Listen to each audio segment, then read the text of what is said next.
5 seconds. Start. उपाध्यक्ष महोदय, वर्तमान वित्त अधिनियम सदन के सामने प्रस्तुत है।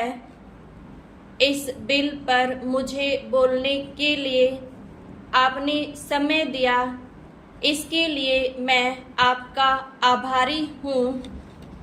इस बिल का एक विशेष महत्व इसलिए भी है कि यह संकट काल में पेश हुआ है। चीन ने हमारे देश पर हमला किया, देश पर संकट आया, राष्ट्र को चुनौती मिली और इस चुनौती को हम सबने स्वीकार किया, जिसके लिए पैसे की आवश्यकता हुई। इसको वित्त मंत्री ने बड़ी कुशलता से देश के अंदर और देश के बाहर से जुटाया। इस बिल का महत्व इसलिए भी है कि हमारी पंचवर्षीय योजना के मध्य में ही यह बिल आया है। देश में बड़ी बड़ी योजनाएं अभी अधूरी हैं, जिनका पूरा होना देश के लिए बड़ा आवश्यक है। इसके लिए भी बहुत बड़ी धनराशि चाहिए। देश पर संकट आया और देश जागा। कोने कोने से लोगों ने पैसा और सोना दिया और अपने लड़के तक फौज में दिए। इस देश में किसानों और गरीबों का जो वर्ग है, उसने भी दिल खोलकर इसमें सहयोग दिया।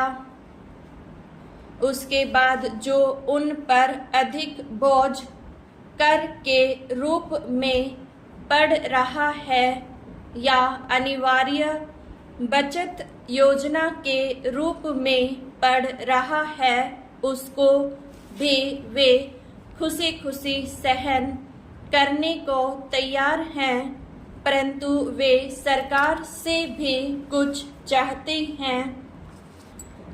वे चाहते हैं कि उनकी जो गाड़ी कमाई का पैसा है, खून पसीने का जो पैसा है, वह व्यर्थ के कार्यों में न जाए और उसका सदुपयोग हो। इसके अतिरिक्त उनकी कुछ अपनी दिक्कतें और परेशानियां हैं, जिनकी ओर सरकार का ध्यान चाहिए।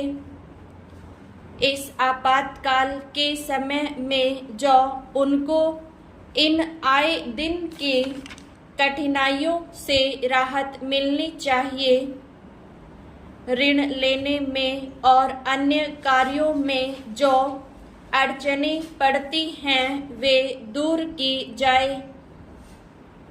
किसान भारत की रीढ़ है। अगर इनको सुविधाएं दी जाएंगी तो देश आगे बढ़ेगा।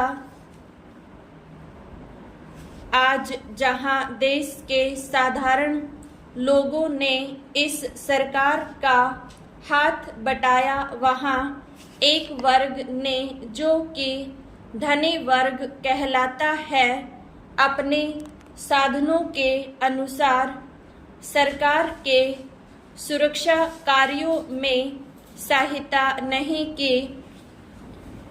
मैं यह नहीं कहता कि उन्होंने बिल्कुल सहायता नहीं की, लेकिन अपनी स्थिति के अनुसार सहायता नहीं की। जहां तक योजनाओं का संबंध है, इस देश को समृद्धशाली बनाने के लिए योजनाओं पर काफी काम हो रहा है।